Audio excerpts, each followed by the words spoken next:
There are lots of Western leaders, lots of Western governments who would like to see the back of Vladimir Putin. So I think the question is who would come next? Who would replace him? And that's where things get difficult. There are reports coming out of Russia of a plot to oust Vladimir Putin, but all might not be exactly as it seems, and this is why. Hi everyone, Neil Patterson here, host of This Is Why, and there's going to be an awful lot of talk about changes in leadership over the next couple of days, so you might want to spare a thought for Vladimir Putin. This weekend is Victory Day. That's Russia's big set-piece celebration of its victory over Nazi Germany and others. There's lots of tanks and missiles and funny marching through Red Square. Except this year, it's been scaled back. And it's probably not a complete coincidence this has happened after reports of a plot to oust the Russian president. Sergei Shoigu is the man named as behind the conspiracy. He was Putin's defense minister until he was sidelined after things didn't go exactly to plan in Ukraine. But here's where things get confusing, because he's not someone you'd immediately identify as a traitor. So, what's really going on here? Ivor Bennett is Sky's Moscow correspondent. Ivor, always good to have you on the podcast. Look, these reports that Vladimir Putin is increasingly fearful or perhaps even just aware of some sort of an assassination attempt, what do we know? Okay, so these reports are based on a European intelligence report. We don't know where this report came from. We don't know which European intelligence agency is responsible for it. But according to it and the reports of the report, yes, supposedly Vladimir Putin is very worried about an assassination attempt or an internal coup d'etat, to the point where he is now, in the last few months, has been hunkering down and spending much of his time out of the public eye and in his various bunkers. And given the position that he holds, the country that he leads, you'd imagine he would always have, at least a couple of eyes peering over his shoulder. But the man named in the report is someone called Sergei Shoigu, his former defense minister. So who exactly is he? Yeah, so as you say, his former defense minister, he was in post for more than a decade, but then he was sidelined a couple of years ago, roughly this time 2 years ago, actually, in 2024, and moved to be secretary of the Security Council. And that was seen as an ousting. The two used to be very close friends. He was a loyal ally. The two would actually go on fishing trips together and would often post kind of quite macho, topless photos of them in their fishing boat together. But since then, as I say, he's been sidelined. But according to this report, he is the one who is associated with these assassination kind of plotting, because supposedly he retains quite a lot of authority within the military high command. And the other thing that this report talks about is that Putin, as a result, has been kind of not just hunkering down, but also has tightened all the security protocols around him. So people in his inner circle, people like photographers, cooks, bodyguards, they're not allowed to use mobile phones around him that can be connected to the internet.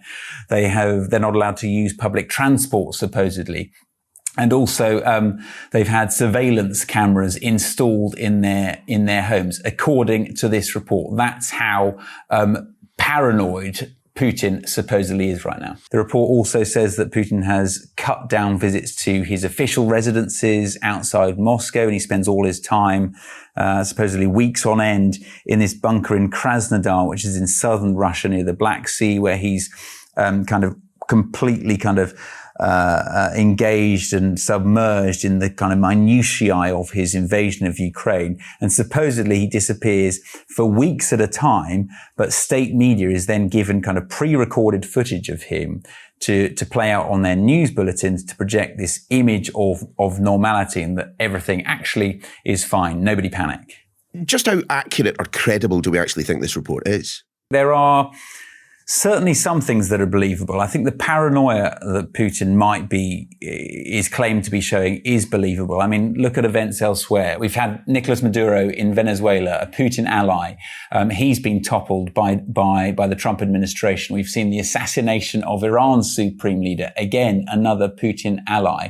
So I think those kind of events, coupled with Ukraine's increasing ability to strike deep inside Russia with their long-range drone attacks, I think that will certainly have made Vladimir Putin worried for his own personal safety. But does that mean Sergei Shoigu, his former loyal ally and former close friend, does that mean he is plotting a coup against him? I'm not so sure. Well, is there any evidence that we might be able to point to? I mean, because look, if you want to take on Vladimir Putin, you're going to need support, and you're probably going to need support from aspects of the Russian military. And you would assume, given his time as defense minister, that Shoigu might at least have access to that.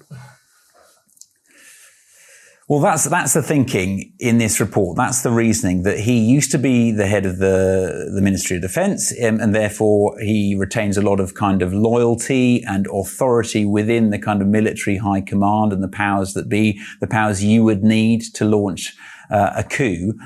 But I think that's where the kind of theory becomes unstuck in the eyes of many analysts and Russia watchers, because actually, Sergei Shoigu is the man who's associated with the kind of botched invasion of Ukraine, why it didn't go to plan to begin with, and then why there were so many kind of supply issues, strategy kind of fumblings in the 2 years that followed before his ousting.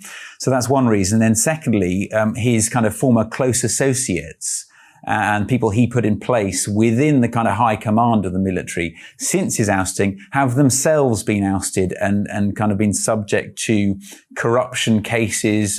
Some have been put in prison, things like that. There's been a systematic purging of Shoigu's allies. So that's where this idea that he's got this authority within the military, that's where that idea becomes unstuck. Let's set Sergei Shoigu just to the side for a second, Ivor. Vladimir Putin is a former, KGB, FSB agent, right? Yeah, this is a sharp man, particularly when it comes to kind of the cloak and dagger stuff. So, in his time as president, has he done anything to the state, to the state's apparatuses, to make sure that a coup attempt is less likely than more?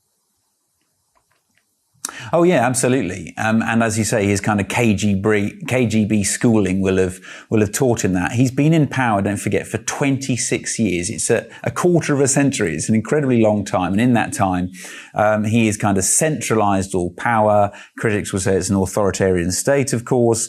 And he's kind of stacked his inner circle and the federal security services that protect high-ranking officials with loyalists. So I think it would be very, very hard to kind of plot against him, because it'd be very hard to plot against him without someone finding out who's a loyalist to him, and then Vladimir Putin finding out. Yeah, I think he's built the system as such to deter against any kind of internal coups. So look, Ivor, if we imagine for a second that this report is not credible, and you've given plenty of reasons why we may well at least doubt it somewhat, why then do you think it was released, and by whom? Is there a bit of shady stuff going on in the background, spooks being spooks, disinformation and all that? Well, I think there certainly seems to be an element of that. And I think the timing is interesting, being released in this week in the run-up to Victory Day and the big military parade. So Victory Day is May the 9th. It's a really, really big deal here. It marks the end of World War II, and specifically here, the Soviet Union's victory over Nazi Germany, marked each year by this big military parade in Red Square. So it's supposed to be a big projection of power for Vladimir Putin. It's a key instrument for his kind of central to his kind of the identity that he's created for modern Russia. So releasing it now kind of obviously projects an image of weakness for him if the Russian public suddenly hear he's hunkered down, kind of fearing assassination attempts. So that's one reason. I think the other reason is that it could be also to destabilize the elites here, the Russian elites, and get them looking over their shoulder. Because if, say, the result of all this is that Vladimir Putin ousts his kind of long-time ally and close friend Sergei Shoigu, then that's going to make the other kind of people in his inner circle, the elites, all rather nervous. And so, okay, we don't know exactly who it's from, but it's from a European intelligence agency, and this could certainly serve Europe's interests, I'd say. I mean, assassination or not, I mean, we do know that Vladimir Putin has some broader security concerns. I mean, the Victory Day march that you've just been talking about has been scaled back this year. There have been warnings issued to embassies based in Kyiv, of course, the Ukrainian capital. Why is all that going on? Yeah, so to add some more context about this parade, it normally involves lots of heavy machinery. Normally there are armoured personnel carriers rumbling across Red Square, the big Yars ballistic missile launcher carrying its intercontinental ballistic missiles across Red Square. That's normally the highlight. Last year they even paraded some attack drones. This year though, they've said they're going to scale it down. There won't be any heavy machinery, and the reason is the threat of Ukrainian drones. There has been a spike in drone attacks across Russia recently, not just kind of energy infrastructure, but also at the start of this week, a drone hit a Moscow high-rise just a few miles from the Kremlin. And I think that has made the authorities really rattled here. It's got them worried and nervous that their big day, Vladimir Putin's big parade, is going to be disrupted. So that's why they've decided to scale it down. And I think there's also, another school of thought is that there could be more battlefield pressures as well, that some of this machinery is actually needed in Ukraine rather on Red Square for this parade. But let's just go back to Vladimir Putin himself. Like, could he ever be, so to speak, taken out? Or is his grasp on power just so complete, so total, that it would be unthinkable? Okay, just an example, Yevgeny Prigozhin, the former leader of the Wagner mercenary group, he had a very large, very public, very dangerous falling out with Vladimir Putin. Just how close did he get to being a serious threat to Putin's authority or even his life? No, exactly. I mean, that was the biggest challenge on his leadership since he came to power, really, wasn't it? It was, and it almost came from nowhere. He seemed untouchable. Then all of a sudden, as you say, Yevgeny Prigozhin led this column of men with so many kind of armed mercenaries behind him to within 200 kilometers of Moscow. And many actually believe he could have actually, if he'd come this far, what would the authorities what would they have done? I mean, they would have been quite powerless to stop anything. And actually he was caught, and it was all kind of called off at the last moment, and the kind of deal was struck. And then 2 months later, Prigozhin winds up dead in this mystery plane crash. So yeah, that was a real kind of threat to his authority. Since then, in the 2 years, he did manage to kind of tighten his grip and control.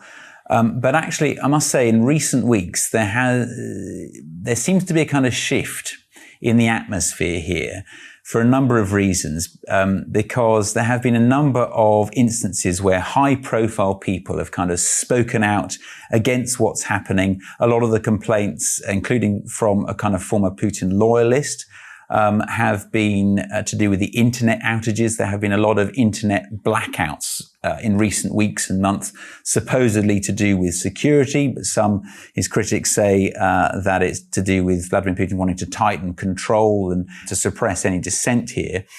So there have been instances where there's been complaints about that. There have been complaints about the economy as well. Lots of small businesses are going to the wall because there's been hikes in VAT. People are unhappy about cuts to public services. And this is all because of the war. The economy is now entirely geared towards the war. Money is being taken from one place, and many places have been put towards the Ministry of Defence. And with the war now, it's in its fifth year. People are growing increasingly dissatisfied with it. You can detect that both within the elites and within the public. And I think the Kremlin seems to know that. It's allowed this kind of bubbling discontent, these various instances to appear.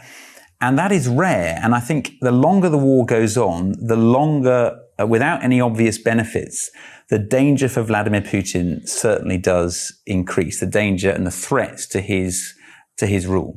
If Vladimir Putin is harbouring any concerns about challenges to his leadership, about an assassination attempt, about even a kind of a popular uprising, is he displaying any sign of it? Because, I have seen him out and about relatively regularly over the past couple of months.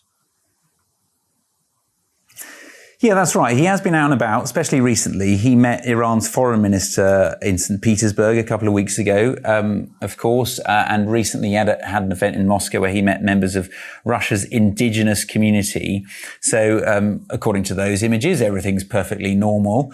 But going back to that intelligence report, he is now spending a lot of time hunkered down. And if we actually look at the number of public appearances, meetings, and trips he's done in the first kind of portion of this year, the first few months, those have dropped off quite significantly. It's certainly true that he's been out and about less than he was last year.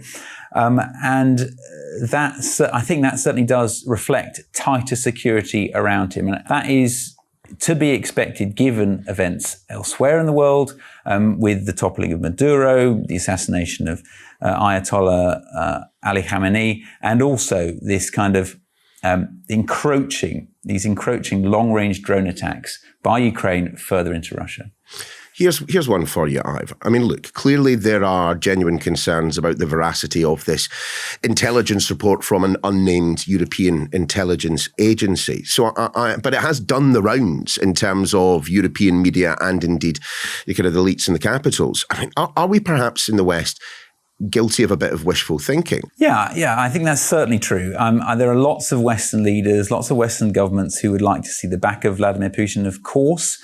That is, I think, a given. Everyone can agree on that. And I think, as you say, wishful thinking from this intelligence report, maybe, as we discussed, designed to kind of destabilize the elites, sow some kind of discord there, and also make Putin look weak in the eyes of the Russian public. But at the same time, even if he is replaced, I think the question is who would come next? Who would replace him? And that's where kind of things get difficult, because as we've been talking about, he's been in power for so long. The whole kind of leadership structure and the way Russia works has been molded to him. It is, his critics say, an authoritarian state with him at the center. All power goes through him. And so whoever does come next, whenever that is, it doesn't necessarily mean that Russia will change, even if its leader does. For Russia to change, that could take a lot longer than for its leader to change. And that's your lot for this week on This Is Why, and a pretty busy one it's been, in fact. If you want to know what it must be like to be on the front line with Putin's Russia, well, we have an episode when I sat down with our ambassador to Estonia. We also took a closer look at whether the United Nations is still fit for its original purpose, ending wars. Dominic Waghorn, our international affairs editor, on top form there. For those episodes and more, just scroll back in your feed. We are back the other side of the weekend. Till then, take care.